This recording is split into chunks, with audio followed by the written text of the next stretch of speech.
বিকেলের দিকে সূর্যের তাপ কিছুটা সহনীয় পর্যায়ে এসেছে। ক্লান্তি ভরা দুপুরের ভার নেমে এসেছে কিছুটা। আলপি আর অলি হসপিটাল থেকে বাইরে আসতেই দেখলো দিহান গাড়ির পাশেই দাঁড়িয়ে আসতে। আলপি রেকে মেকে এগিয়ে গেল সেই দিকে। এই তুই এখানে কি করছিস? হ্যাঁ, তোর তো সাহস কম না? দিহান ঝড়ের বেগে আলপির সামনে এসে বলল, ওই শালা তুই কোথায় গিয়েছিলি ওকে আটকে রেখে? তোর মধ্যে কমন সেন্স না এটুকু দেখছি। আলবির আগের বসে ফের দিহানের শার্টের কলার চেপে ধরে তাতে দাঁত চেপে বলল, খবরদার শালা বলবি না। আমার বোনের ধারে কাছেও আমি আর তোকে ঘেঁচতে দেবো না। যা ভাগ এখান থেকে। তুই তোর বড় ভাই, তুই আমার শালা হবি না। কিন্তু কাজটা তুই ঠিক করছিস না সুমন্দি। আমাকে সুমন্দি বললি তুই? এত বড় সাহস! অলি এগিয়ে এসে যেই না আলবির শার্টের কোনা ধরতে যাবে ঠিক তখনই আলবি ধমক দিয়ে বলে, আমার শার্টে হাত দিলে আমি কিন্তু ওর সাথে তোমাকেও লক করে রাখবো। অলি একটা ঢোক গিলে উর্মিলার দিকে এগিয়ে গেল। জানলা দিয়ে উকি দিয়ে দেখলো উর্মিলা হাঁটু গুজে বসে আছে। উর্মি আপু, তুমি ঠিক আছো তো? উর্মি মুখ তুলে অলির দিকে তাকালো। অলিকে দেখে উর্মিলা ঢুকুরে কেঁদে উঠলো। ভাবি প্লিজ আমাকে বের করো এখান থেকে, আমার অবস্থা অনেক খারাপ, কুয়ার সময় যেতে হবে। উর্মিলার কান্না দেখে অলির ভীষণ খারাপ লাগলো, কিন্তু সে কি করবে? অলি কিছুক্ষণ ভাবনা চিন্তা করে আলবির কাছে আসলো। আলবি তো দিহানের সাথে এক প্রকার মারামারি লাগিয়ে দিয়েছে। অলি কিছু না ভেবে বলে ওঠে, শুনছেন, আপু বলছে আপনি তাকে বের করে না দিলে সে নাকি আপনার গাড়িতে ঘিসু করে দেবে। আলবি দিহানকে ঘুষি দেওয়ার জন্য হাত উঠিয়েছিল, কিন্তু অলির কথা শুনে সে তপ দেখে অলির দিকে তাকায়। দিহানও ব্রুকুসকে অলির দিকে তাকালো। তার মানে এতক্ষণ যাবত উর্মিলা এই জন্য কান্না করেছিল। সে তো একবার জিজ্ঞেস করার পরেও মেয়েটা কিচ্ছুটি বলেনি। আলবি দিহানকে ছেড়ে দিয়ে গাড়ির দিকে দৌড় দিল। দিহান ওদের পিছু পিছু আস্তে আস্তে বলল, কিরে এখন দৌড়ে যাচ্ছিস কেন? মারবি না আমাকে? আলবি তড়ি করে গাড়িটা লক খুলে দিতেই উর্মিলা বেরিয়ে এলো। সে জানে না হঠাৎ অলি কি এমন বলেছে যার জন্য আলবি এভাবে দৌড়ে এসে গাড়ির লক খুলে দিল। উর্মিলা বের হতেই আলবি গাড়ি চেক করে দেখলো, তারপর একটা স্বস্তি নিঃশ্বাস ফেলে বলল, আয় আমার সাথে। উর্মিলা জিজ্ঞাসা দৃষ্টিতে আলবির দিকে তাকাতেই আলবি গলা পরিষ্কার করে বলল, ওয়াশরুম দেখিয়ে দিচ্ছি। কথাটা শুনে উর্মিলা থতমত খেয়ে গেল। সে বুঝতে পারলো তার পিচ্চি ভাবিটা তার মান সম্মানের ফালুদা বানিয়ে সবাইকে খাইয়ে দিয়েছে।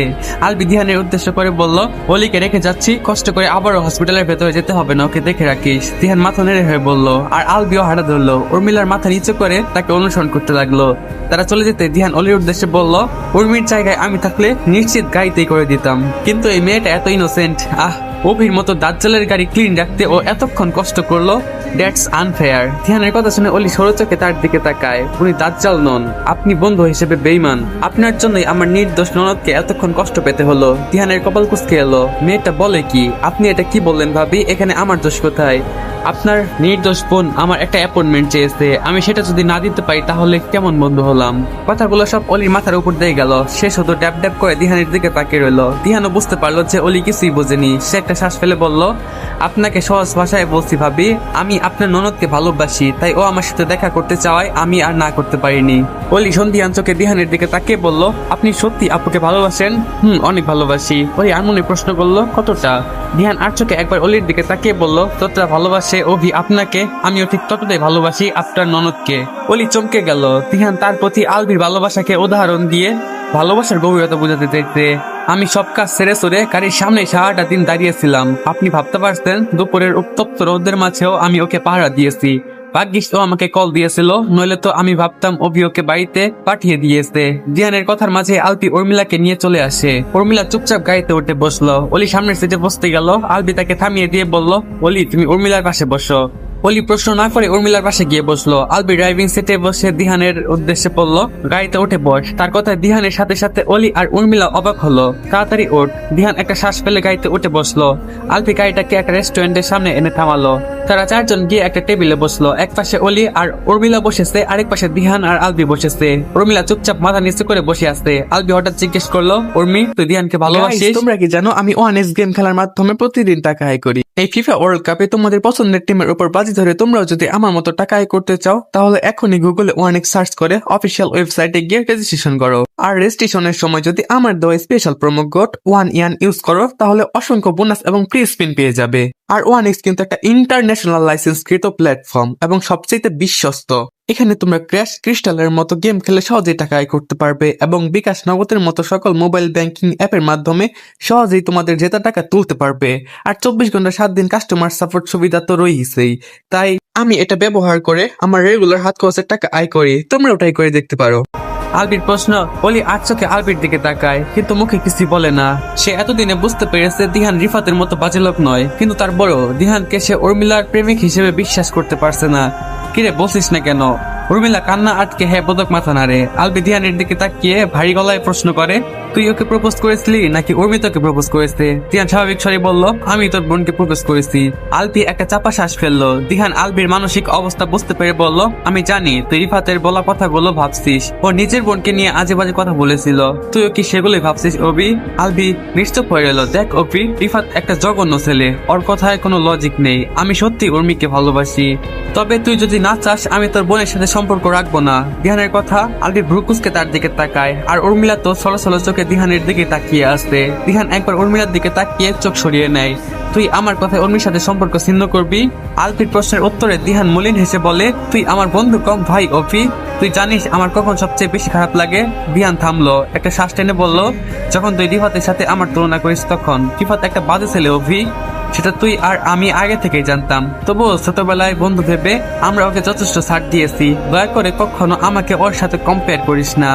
অলি যখন শুনলো যে উর্মিলাও দিহানকে ভালোবাসে, তখনই তার মনে থাকা দিহানকে নিয়ে উল্টো পাল্টা চিন্তা ভাবনা মিলিন হয়ে গেছে।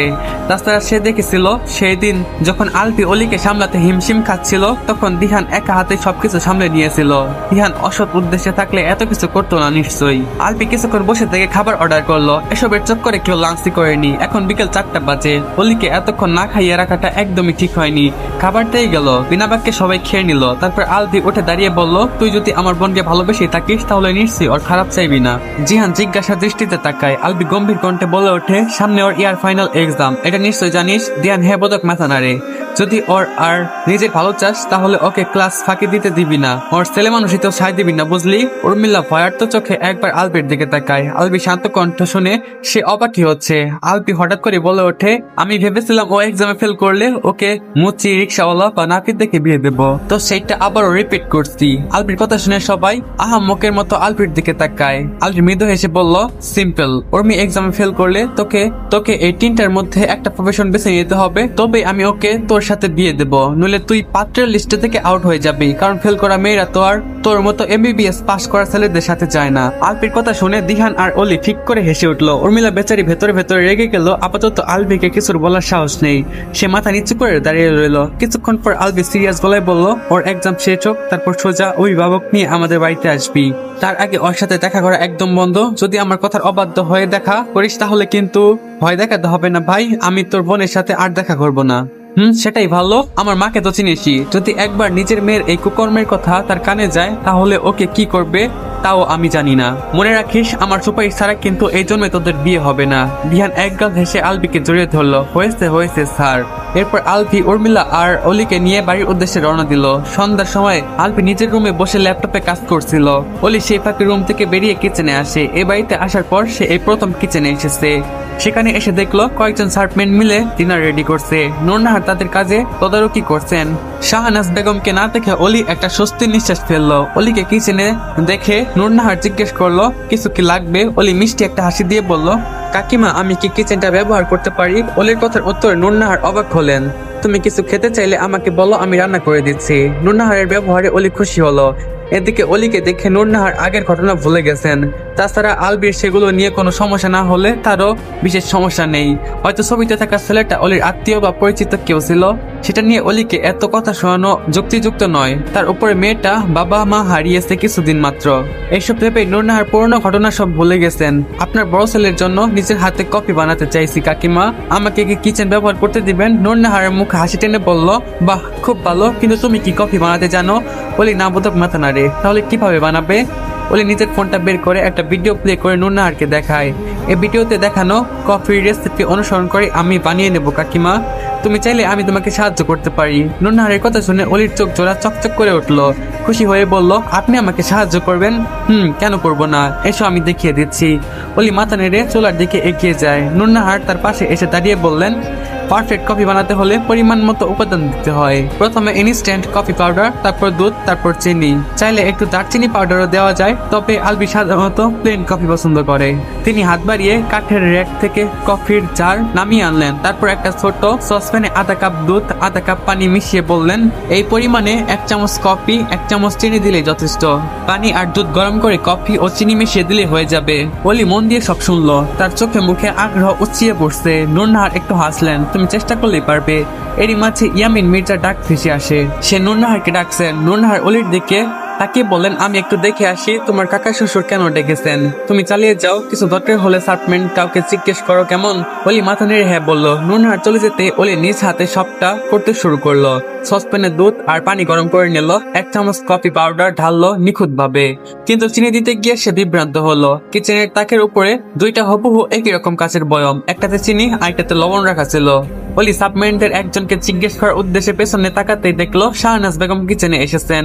তার চাহনি দেখে বোঝা যাচ্ছে তাকে নিয়ে সে মনে মনে কটু কথা বলছেন, কিন্তু আলফি বাড়িতে থাকায় নিজের রাগটার বহিঃপ্রকাশ করতে পারছে না। এরকম পরিস্থিতিতে অলি আর কাউকে কিছু জিজ্ঞেস করার সাহস পেল না। সে একটা শুষ্ক ঢোক গিলে আন্দাজে একটা বয়াম থেকে 1 চামচ চিনি নিয়ে মিশিয়ে দিল। কিছুক্ষণের মধ্যেই কফি তৈরি হয়ে যায়, কিন্তু শাহনাজ বেগমের জ্বলন্ত দৃষ্টির জন্য অলি ঠিকঠাক ভাবে ফোকাস করতে পারছে না। সে সসপ্যান থেকে মগে কফি ঢালতে উদ্যত হয়, কিন্তু তার হাত পা অস্বাভাবিক ভাবে কাঁপছে, যার কারণে সে নিজের উপরে বিরক্ত বোধ করছে। ছোটবেলা দেখা দজ্জাল শাশুড়ি ছবিটার কথা মনে পড়ে। তার ভাগ্যে এমন দজ্জাল শাশুড়ি জুটতে হলো। কাপাকাপির ঠেলায় অসাবধানতাবশত কিছুটা গরম কফি তার বাম হাতের বৃদ্ধা আঙুলের উপর পড়তেই অলি শিউরে ওঠে। মুখ থেকে আপনা আপনি মৃদুস্বরে বেরিয়ে আসে, ও মাগো। অলি চোখ মুখ খিচে বন্ধ করে নেয়। বন্ধ চোখের পাপড়ি ভেদ করে 1 ফোঁটা নোনা জল গাল বেয়ে চিবুকে এসে ঠেকে।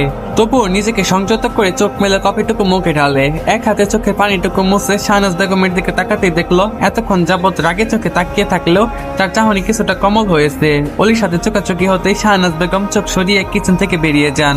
অলি মাথার ওড়নাটা ঠিকঠাক করে কফির মগটা হাতে ধীরে ধীরে রান্নাঘর থেকে বের হয়ে গেল। আলবি অনলাইনে মিটিং অ্যাটেন্ড করেছিল। মাত্র তার মিটিং শেষ হয়েছে, তারই মাঝে অলি এসে আলবির দিকে কফির মগটা এগিয়ে দেয়। আলবি হোক চোখে অলির দিকে তাকাতেই অলি মিষ্টি এসে বলে, আপনার জন্য অলি ফার্স্ট টাইম কফি বানিয়েছে। অলির কথা বলার ধরন শুনে আলবি খুশি হলো। সে কফি বানিয়েছে শুনে আলবির কপাল কুঁচকে এলো। তোমাকে কফি বানাতে কে বলেছে? অলি আলবির সামনে বসে বলল, কেউ বলেনি, কিন্তু কেউ একজন বলেছিল যে আমার স্বামীর ভাগ্যে নাকি কফিটুকু জুটবে না। আমি শুধুমাত্র সেই কথাটার ভুল প্রমাণ করতে এসেছি। কেমন অলি, ওই বেদপের কথায় তুমি এসব করতে যেও না। অলি ঠোঁট ফুলিয়ে বলল, কফিটা ঠান্ডা হয়ে যাচ্ছে, খাবেন না? আলবি একটা শ্বাস ফেলে কফির মগটা হাতে নিয়ে বলল, তুমি ফার্স্ট টাইম কফি বানিয়েছো রাইট? অলি হ্যাঁ পদক মাথা নাড়ে। আলফি এবার সূক্ষ্ম চোখে অলির দিকে তাকিয়ে বলে, আবার হাড়েটা দেখালো নিত। অলি বাম হাতটা আলকোসে ওনার নিচে নিয়ে নাম বোধক মাথা নেড়ে ব্যস্ত ভঙ্গিতে বলে ওঠে, আপনি কি কফি ঠান্ডা করে খান নাকি? আলফি ল্যাপটপটা সাইডে রেখে সোজা হয়ে বসলো। তারপর কফির মগটায় একটা চুমুক দিতেই তার মুখ বেঁকে যায়। এমন বাজে কফি সে এই জন্মে খেয়েছে কিনা সন্দেহ আসছে। সে একবার অলির দিকে তাকিয়ে দেখলো অলি কফির টেস্ট সম্পর্কে জানার জন্য অধীর আগ্রহে বসে আসছে। আলফি মুহূর্তে ঠোঁটের কোণে হাসি ফুটিয়ে বলল, বাহ, এত ভালো কফি আমি জীবনেও খাইনি। অলির চোখে মুখে বিশ্বজয়ের হাসি ফুটে উঠলো। সত্যি ভালো হয়েছে। আলবি ইচ্ছা তো করছে অলিকে কাছে এনে আদর করে দিতে। অলিকে খুশি দেখে সে নিজে খুশি হয়ে গেছে। অলিকে এভাবে হাসতে দেখে আর লজ্জা পেতে দেখে বড্ড বেশি আদুরে লাগে। আলবি পুনরায় কফির মগে চুমুক দেয়। এই বিট খুঁটে নোনতা স্বাদের কফিও তার কাছে অমৃত বলে মনে হচ্ছে। সে লক্ষ্য করেছে সে যেই কয়বার কফির মগে চুমুক দেয় সেই কয়বার অলি এক দৃষ্টিতে তার দিকে তাকিয়ে থাকে। তার চাহনি একদম নিখুঁত। অলি সেই চাহনি সে নিজেও হারিয়ে যায়। আলবির কফি খাওয়া শেষ হতে অলি বলে ওঠে, আপনি কেমন জানি? আলবি থমকে গেল। মানে আমি প্রথমবার কফি বানিয়ে আনলাম, আপনি আমাকে টেস্ট করতেও বললেন না, এটা কি ঠিক করলেন? আলবি কি বলবে খুঁজে পেল না। অনেক ভাবনা চিন্তা করে বলল, সরি হানিবি, আসলে কফিটা অনেক বেশি মজার ছিল তো তাই আমি তোমাকে টেস্ট করার কথা বলতেও ভুলে গিয়েছিলাম। তুমি কি রাগ করছো? অলি সাথে সাথে মাথা নেড়ে না বলল। আলবি অলির দিকে 2 হাত বাড়িয়ে দিয়ে বলল, এত ভালো কফি বানিয়েছো, তার জন্য তোমাকে একটা গিফট দেই, কাছে আসো। আলপের কথা শুনে অলি ভ্রুকুটি করে বলল, আপনাকে নিজে থেকে গিফট করতে হবে না, যদি গিফট দিতেই চান তাহলে আমি যা চাইবো তাই দিন। অলির কথা শুনে আলপে সিরিয়াস গলায় বলল, তোমার কিছু লাগবে তুমি আমার কাছে এমনিতেই তো চাইতে পারো হানিবি। অলি কিছুক্ষণ চুপ থেকে বলল, আপনার কাছে ফোন থাকলে আমি অবশ্যই কল করে আসার সময় নিয়ে আসতে বলতাম, আজকে বাইরে গেলাম তখনও তো চাইতে পারতে। কর্মী আপুর জন্য মনে ছিল না। আলি ভাবলো অলি হয়তো ভীষণ দরকারি কিছু চাইবে। কি লাগবে তোমার, শুধু বলো আমাকে। অলি মাথা নিচু করে বলতে লাগলো, কালকে উর্মি আপু আমার জন্য আমের আচার এনেছিল। আমার খেতে ইচ্ছা করছিল, কিন্তু ফুপি মনি বানিয়েছে বলে আমি আর খাইনি। আপনি তো বলেছিলেন কেউ কিছু দিলে না খেতে। ভালো করছো। বলি একবার আলভির দিকে তাকায়। আমার ভীষণ কাঁচা আমের আচার খেতে ইচ্ছা করছে, প্লিজ আপনি যেখান থেকে পারেন এনে দিন। বলির কথা শুনে আলভি সাথে সাথে বিছানা থেকে নেমে দাঁড়ায়। তো হে হ্যালো এন্ড আসসালামু আলাইকুম গাইস, তো কেমন আছো তোমরা? আশা করি তোমরা সবাই অনেক ভালো আছো। আল্লাহ তাআলার রহমতে আমি অনেক ভালো আছি। তো গল্পটা তোমাদের কাছে কেমন লাগছে অবশ্যই কমেন্ট বক্সে জানাবা। তো দেখো সবাই, আল্লাহ হাফেজ। দেখা হচ্ছে তোমাদের সাথে পরবর্তী পার্টে।